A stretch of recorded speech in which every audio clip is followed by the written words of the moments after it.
আসসালামু আলাইকুম বন্ধুরা, নিয়ে আসলাম আপনাদেরকে আমার ছাদ বাগানে মরিচ গাছ দেখানোর জন্য। কত সুন্দর মরিচ ধরেছে দেখেন আমার ছাদ বাগানের গাছে। দেখতে পাচ্ছেন কত সুন্দর সুন্দর মরিচ ধরেছে।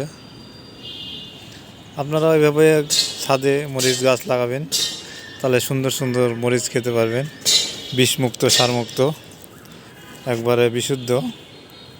দেখতে পাচ্ছেন কত সুন্দর মরিচগুলো। এই মরিচগুলো কিন্তু অনেক ঝাল, আপনি একটা দুইটা মরিচই খেতে পারবেন না, কারণ অনেক ঝাল এই মরিচগুলো। দেখছেন মরিচের গাছ, এটা টবের মধ্যে, আর এই গাছে দেখছেন কত সুন্দর মরিচ ধরেছে।